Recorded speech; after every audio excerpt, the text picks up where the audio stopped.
క్రీస్తు నీ కొరకు క్రీస్తు.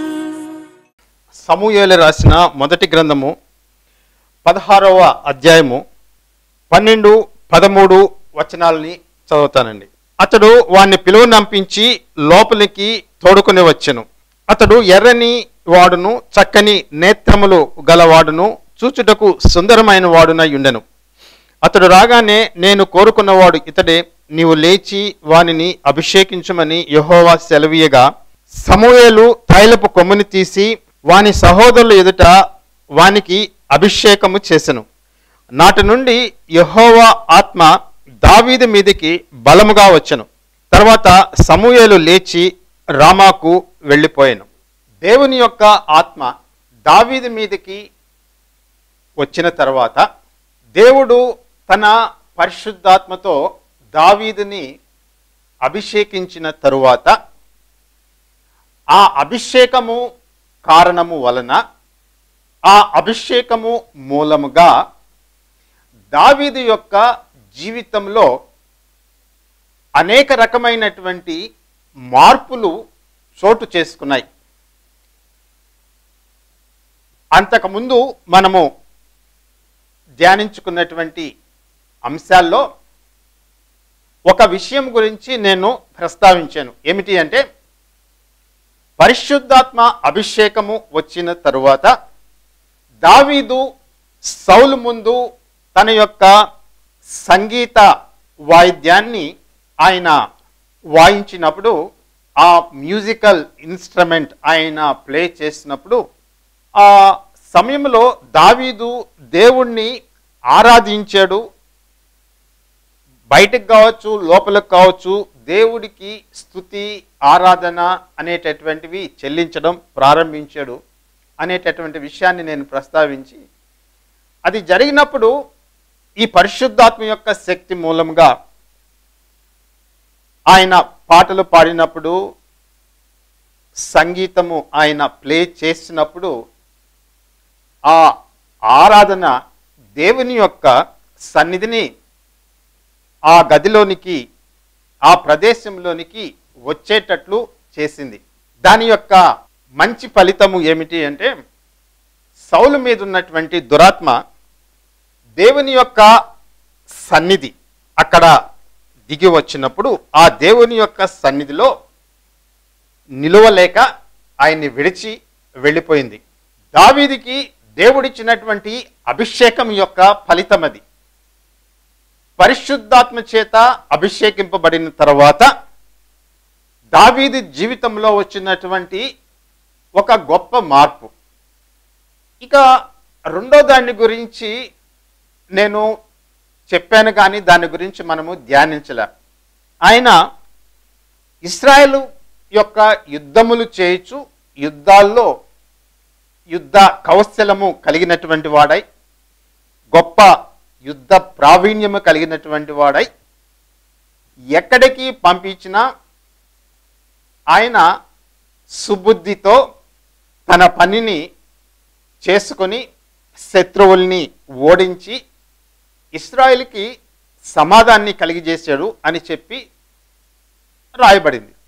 అది రెండవది, పరిశుద్ధాత్మ వలన కలిగినటువంటి రెండవ ఫలితం అని చెప్పి చెప్పుకోవచ్చు. అంటే ఇన్ని డైమెన్షన్లో, ఇన్ని కోణాల్లో, ఇన్ని విధములుగా దేవుని యొక్క ఆత్మ ఒక వ్యక్తి మీదకి దిగి వచ్చినప్పుడు పని చేస్తుంది అనేటటువంటి దాన్ని వివరించుకునే దానికి మనము ఈ విధంగా చెప్పుకుంటూ వస్తూ ఉన్నాం.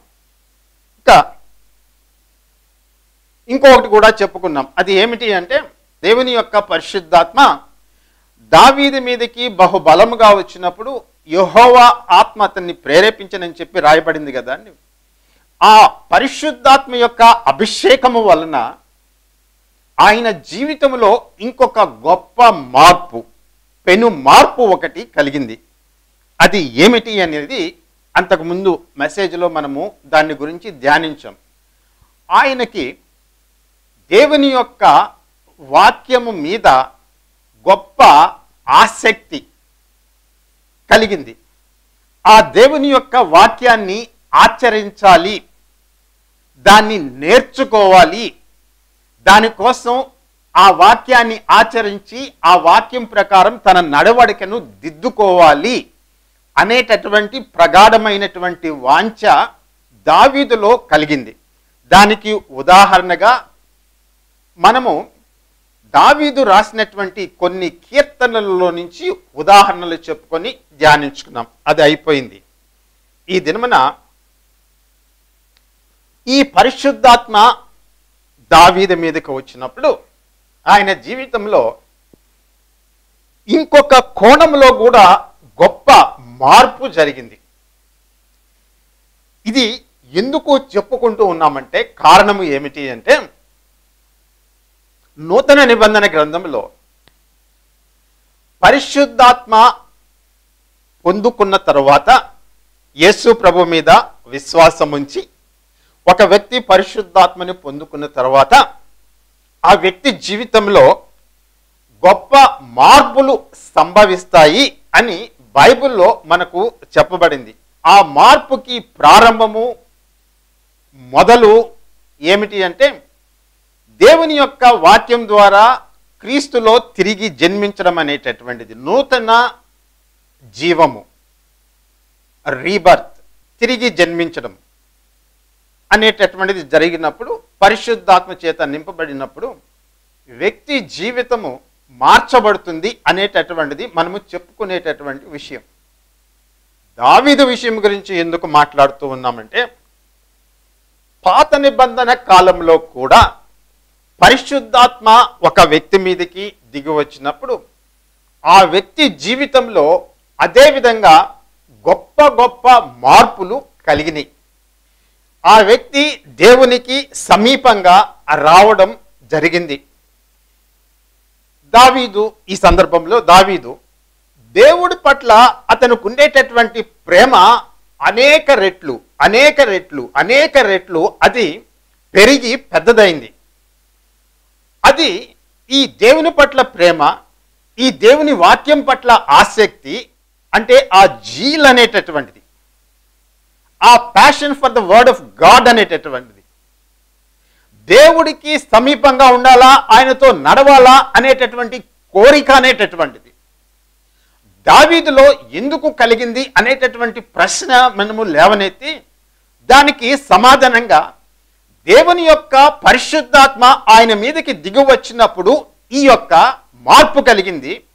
ఆ పరిశుద్ధాత్మ యొక్క అభిషేకం యొక్క ఫలితము ఇవన్నీ కూడా దేవుని యొక్క వాక్యం పట్ల ఆసక్తి, దేవుని పట్ల ప్రేమ పెరగడం అనేటటువంటిది, దుర్నీతి మార్గములో నడుచుకోకుండా తన్ను తాను జాగ్రత్తగా చూసుకోవడం అనేటటువంటిది, ఈ మార్పులన్నీ కూడా దేవునికి ఇష్టం లేనటువంటి వదిలివేయడం అనేటటువంటి ఈ మార్పులన్నీ కూడా పరిశుద్ధాత్మ అభిషేకము వలన దావీదులో కలిగినాయి. ఇది మనం చెప్పుకునేటటువంటి విషయం. సరే, కొన్ని విషయాల గురించి చెప్పుకున్నాం. ఈ దినమున ఇంకొక ముఖ్యమైనటువంటి డైమెన్షన్ గురించి మనం మాట్లాడుకుంటాం. అదేమిటి అంటే, ఒక వ్యక్తి పరిశుద్ధాత్మ చేత నింపబడిన తర్వాత ఆ వ్యక్తి జీవితంలో బయట మార్పులు రావచ్చు. ఉదాహరణకి దావీదు ఆ పరిశుద్ధాత్మ చేత ప్రేరేపింపబడినప్పుడు ఆయనకి ఎక్కడ లేనటువంటి ధైర్యము, యుద్ధం చేసేదానికి కావలసినటువంటి ప్రావీణ్యము, ఆ యొక్క కౌశలము, ఆ నేర్పు, అవన్నీ కూడా ఆయనకు వచ్చినాయి. అవి బహిరంగంగా కనబడుతూ ఉన్నాయి. ఆయన యుద్ధానికి పోయినప్పుడు ఆయన గొప్ప గొప్ప యుద్ధాలు శత్రువులతో చేశాడు. ఆ ప్రజ్ఞా పాఠవాలు, ఆ యుద్ధ పటిమ అనేటటువంటిది ఆయన జీవితంలో బయటికి అందరికీ కనిపించేటటువంటి విషయాలు. ఇవన్నీ కూడా ఎక్స్టర్నల్గా అందరికీ కనిపిస్తూ ఉన్నాయి. కానీ కంటికి కనిపించినటువంటి మార్పు అనేటటువంటిది కూడా పరిశుద్ధాత్మ ఒక వ్యక్తి జీవితంలో కలుగజేస్తాడు. ఆ డైమెన్షన్ గురించి, ఆ కోణం గురించి ఈ దినమున మనం మాట్లాడుకుంటున్నాం. అంతకుముందు వాస్తవానికి మనం చెప్పుకున్నాం, ఈ వ్యక్తి పరిశుద్ధాత్మ చేత నింపబడినప్పుడు తన హృదయంలో తాను దేవుని యొక్క వాక్యాన్ని ప్రేమించడం కనుగొన్నాడు. దేవుని వాక్యము ప్రకారము నడుచుకోవాలి, ప్రవర్తనని మలుచుకోవాలి, తన హృదయాన్ని వంచుకోవాలి అనేటటువంటి బుద్ధి, మనస్సు, తలంపు దావీదుకి కలిగినాయి. ఆ పరిశుద్ధాత్మ ప్రేరణ వలన ఆయన దేవుణ్ణి అంత గాఢంగా హత్తుకొని ఆయన వాక్యాన్ని ప్రేమిస్తూ తన్ను తాను మిగిలినటువంటి దుష్టులు దుర్మార్గులైనటువంటి వ్యక్తులతో కలిసి ఉండకుండా ప్రత్యేకంగా ఉంచుకున్నాడు, సపరేట్ చేసుకున్నాడు. కేవలం దేవుని మార్గాల్లో నడుచుకునేటట్లు ఆయన తన ప్రవర్తనని మలుచుకున్నాడు. అది కూడా ఒక రకమైనటువంటి అంతరంగ జీవితంలో వచ్చినటువంటి మార్పే అది. దేని వలన? పరిశుద్ధాత్మ వలన. ఇప్పుడు దాంట్లో ఇంకొంచెం ముందుకు పోయి ఒక విషయాన్ని గురించి మాట్లాడతాం. అది ఏమిటి అంటేనండి, ఈ పరిశుద్ధాత్మ దావీదులోనికి వచ్చిన తర్వాత ఆయనలో తన ప్రవర్తన విషయమై తన హృదయం యొక్క స్థితి, తన మనస్సు యొక్క స్థితి, దాని గురించి ఆయన ఆలోచించడం ప్రారంభించాడు. నా హృదయం ఏ విధంగా ఉంది దేవుని సన్నిధిలో, దేవుని దృష్టిలో, నా మనసులో ఉండేటటువంటి ఆలోచనలు ఎటువంటివి, నాకు వచ్చేటటువంటి తలంపులు ఎటువంటివి, నా నోటి మాటలు ఏ విధంగా ఉన్నాయి, నా హృదయ అంతరంగము లోపల దాచిపెట్టబడినటువంటి మరుగు చేయబడినటువంటి రహస్య పాపములు ఏమైనా నా అంతరంగంలో దాక్కొని మరుగు చేయబడి ఏమైనా ఉన్నాయా అనేటటువంటి ఒక కొత్త కోణంలో దావీదు ఆలోచించడం మొదలుపెట్టాడు. సౌలు ఈ విధంగా ఆలోచించినట్లు మనకు రాయబడలే, మిగిలినటువంటి వాళ్ళు ఈ విధంగా ఆలోచించారు అని చెప్పి రాయబడలే. మనము దీన్ని దేనికి కోరిలేట్ చేస్తున్నామంటే, ఇటువంటి ప్రవర్తన ఎందుకు వచ్చింది దావీదులో, ఎందుకు ఈయన తన హృదయం మీద ఫోకస్ చేస్తూ ఉన్నాడు, ఆయన తన ఆలోచనల మీద ఎందుకు ధ్యాస పెడుతూ ఉన్నాడు, ఆయన తన యొక్క హృదయ అంతరంగంలో ఉండేటటువంటి మరుగైనటువంటి పాపములు ఏమైనా ఉన్నాయా అని వెలికి తీసేదానికి ఆయన ఎందుకు ప్రయత్నిస్తూ ఉన్నాడు, ఇటువంటి ప్రయాస ఈయనకి ఎందుకు కలిగింది అనేటటువంటి ప్రశ్న అడిగితే, మనకు బైబిల్లో ఆయన జీవితాన్ని గమనిస్తే అది ఎందువల్ల కలిగిందంటే, కారణం ఏమిటి అంటే, పరిశుద్ధాత్మ దావీదులో పనిచేయడం ప్రారంభించినప్పుడు, ఆయన జీవితాన్ని ఆయన ప్రభావితం చేయడం ప్రారంభించినప్పుడు ఇటువంటి ఆలోచనలు వచ్చినాయి. ఈయనకి ఎందుకు ఈ తాపత్రయము, ఈ ప్రయాస ఎందుకు?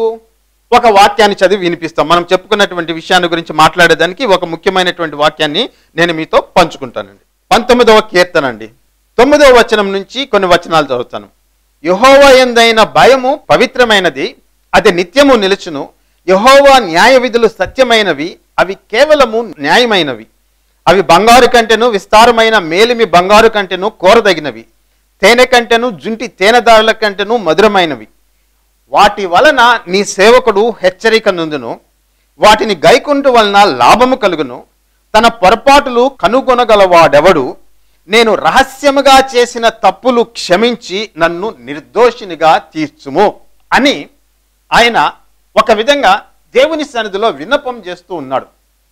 నేను రహస్యముగా చేసినటువంటి తప్పులు పాపములు అనేటటువంటి వాటిని గురించి ఆయనకి ఒక ఆలోచన తలంపు వచ్చింది.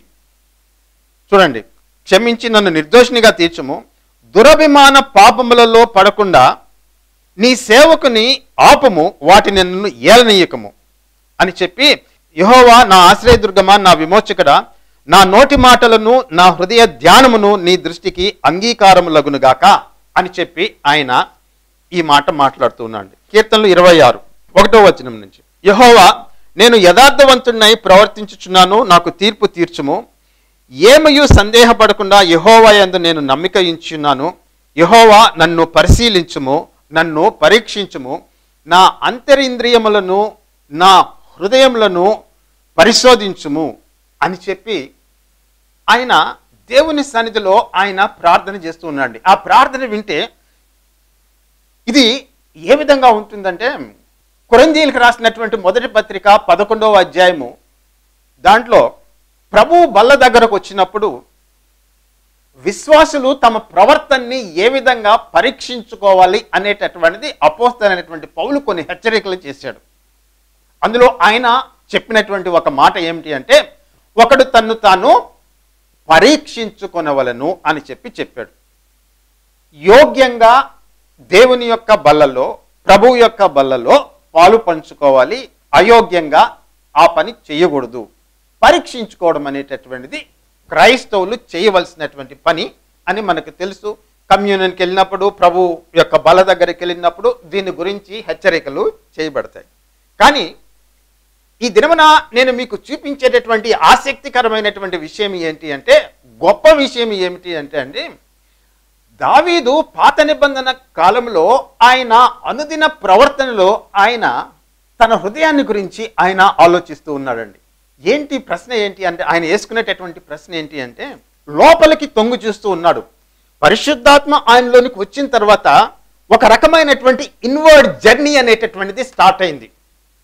పరిశుద్ధాత్మ అభిషేకము వచ్చిన తర్వాత వేరే వాళ్ళ మీద వేలెత్తి చూపించడము అవి కాదు. కానీ దావీదు అక్కడ చేసేటటువంటిది తన హృదయం వైపు ఆయన వేలెత్తి చూపించుకుంటున్నాడు. ఆయన తలంపుల్ని ఆయన పరీక్షిస్తూ ఉన్నాడు. ఇవి దేవునికి అంగీకారంగా ఉన్నాయా లేదా? నేను మాట్లాడేటటువంటి మాటలు పాత నిబంధన కాలంలో ఆ విధంగా మాటలను గురించి సంభాషణలు ఎన్నిసార్లు మనం సంభాషణ చేస్తామండి, ఎన్నిసార్లు ఎంతమందితో మాట్లాడతాం. ఆ మాట్లాడేటప్పుడు, ఆ సంభాషణ జరిగేటప్పుడు నీ మాటల గురించి నీకు ఎంత శ్రద్ధ, దేవునికి భయపడి ఆ మాటల్ని నువ్వు జాగ్రత్తగా వాడతావు అనేటటువంటిది నీకేమైనా అవగాహన ఉందా? కొత్త నిబంధన సంగతి అలా పక్కన పెట్టేసేయండి, పాత నిబంధనలోకైనా వెళ్దాం. పాత నిబంధనలోనే దావీదు ఏమంటాడంటే, నా నోటి మాటలు నా హృదయ ధ్యానము, అవి దేవుని దృష్టికి అంగీకారంగా ఉండాలి అనేటటువంటి తాపత్రయము, ఆ వాంఛ, ఆ కోరిక దావీదు హృదయంలో కలిగింది. ఎందువలన కలిగింది? మిగిలినటువంటి వాళ్ళకి ఎందుకు లేదు? కారణం ఏమిటి? పరిశుద్ధాత్మ ప్రేరణ లేకుండా, పరిశుద్ధాత్మ యొక్క ప్రభావము నీ హృదయం మీద పడకుండా, ఆయన నిన్ను కదిలించకపోతే నువ్వు దేవుని యొక్క మాటల్ని ప్రేమించలేవు, దేవుని యొక్క న్యాయ విధుల్ని నువ్వు ప్రేమించలేవు, వాటిని నువ్వు కోరుకోలేవు, వాటిని నువ్వు ఆశించలేవు, వాటిలో నడవాలని చెప్పి అస్సలే అనుకోవు నువ్వు. కారణం ఏమిటి అంటే, నీ హృదయ అంతరంగము లోపల దేవుని యొక్క ఆత్మ నిన్ను ప్రేరేపించడం లే.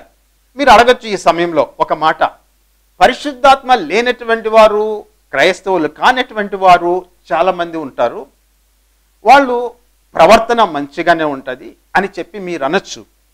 దేవుడు మానవ జాతిని సృష్టించినప్పుడు కామన్ గ్రేస్ అనేటటువంటిది, లేదు అంటే రోమీలకు రాసినటువంటి పత్రికలో అపోస్తలుడైనటువంటి పౌలు చెప్పినటువంటి మాట ఒకటి ఉంది. అది ఏమిటి అంటే, ప్రతి ఒక్క మనిషి హృదయంలో దేవుడు ఆయన తన ఆజ్ఞలను, వాటి సారాంశాన్ని మానవుల హృదయంలో పెట్టాడు.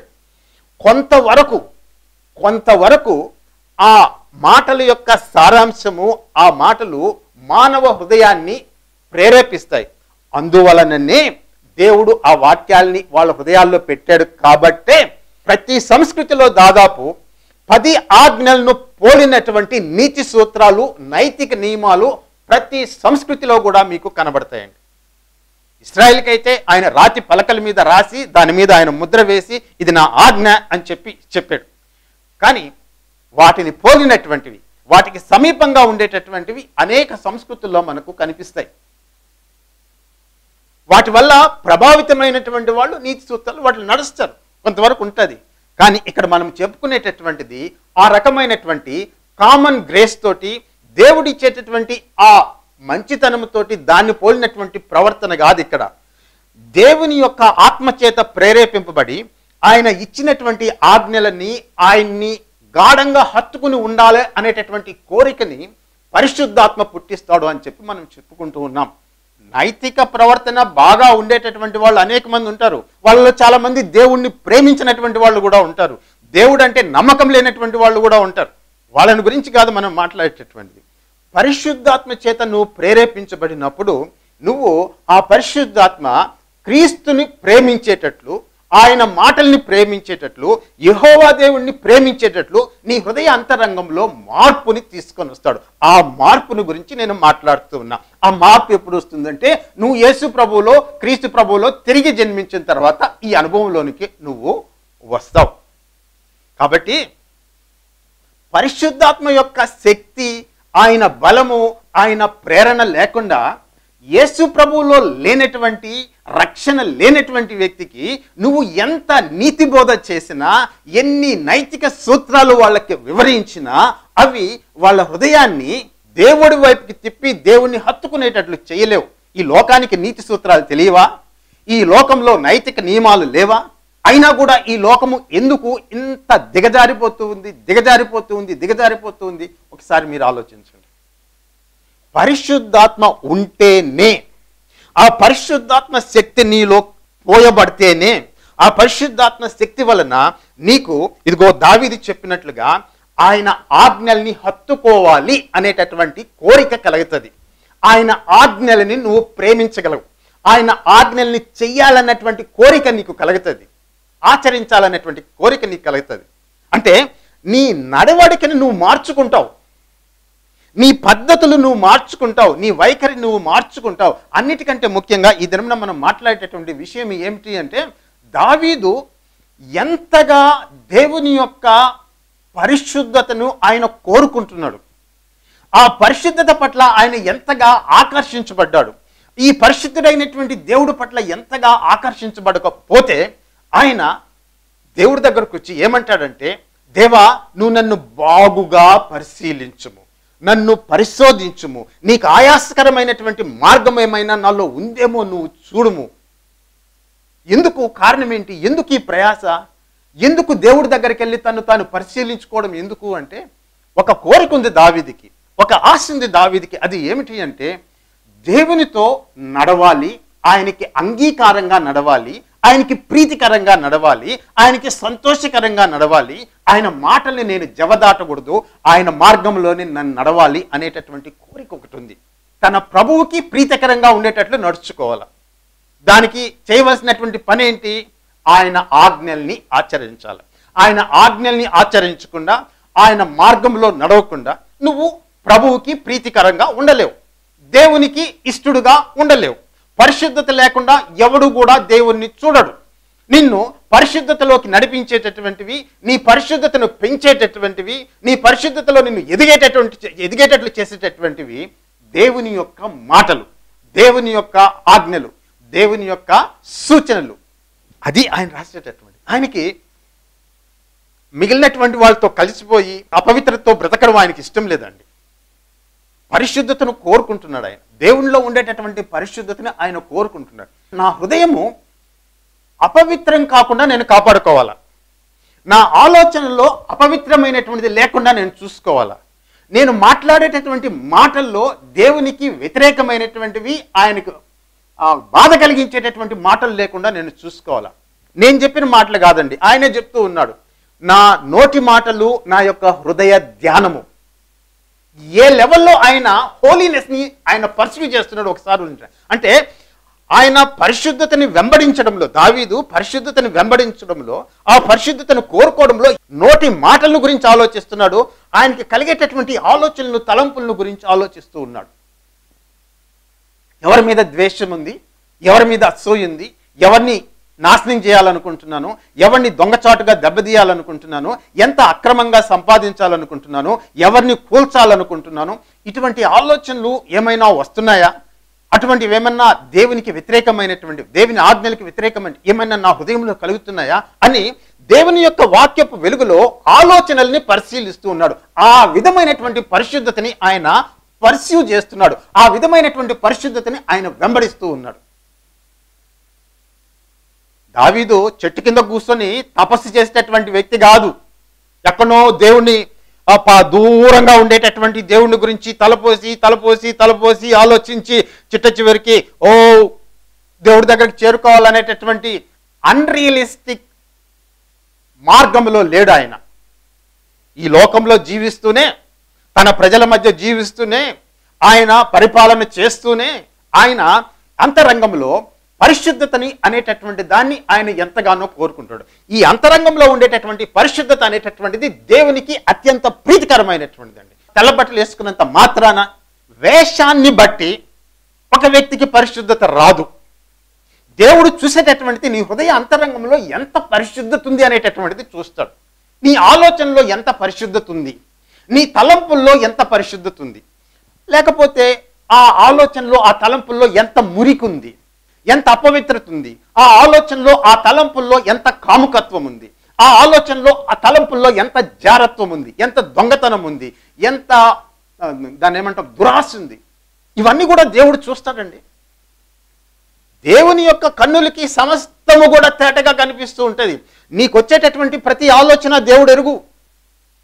ఆయనకి తెలియకుండా ఏమీ లేదు. నువ్వు దేన్ని అభిలషిస్తున్నావో, నువ్వు దేన్ని బలంగా కోరుకుంటున్నావో ఆయనకి తెలుసు. ఆయన దగ్గర నుంచి ఏది కూడా మరుగై ఉండలేదు. ఏమంటాడంటే కీర్తనలు 136లో ఏమంటాడంటే, నా నోట్ల నుంచి ఒక మాట బయటికి రాకముందే ప్రభువా నువ్వు దాన్ని ఎరుగుదువు. అంటే ఈయన తన దైనందిన జీవితంలో దేవుణ్ణి ఎల్లప్పుడూ చూస్తూ ఉన్నాడండి. అందుకనే అపోస్తల కార్యములు 2వ అధ్యాయంలో ఏమంటాడంటే, నా ప్రభువుని నేను ఎల్లప్పుడూ నా కన్నుల ముందు చూచుచుంటిని. అంటే ప్రెజెన్స్ ఆఫ్ గాడ్, దేవుని యొక్క సన్నిధి అనేటటువంటిది ఆయన దాదాపుగా ప్రతి దినము ఆయన అనుభవిస్తూ ఉన్నాడు. ఆయన సన్నిధిలో పాపం చేయాలంటే ఆయనకు భయం, ఆందోళన.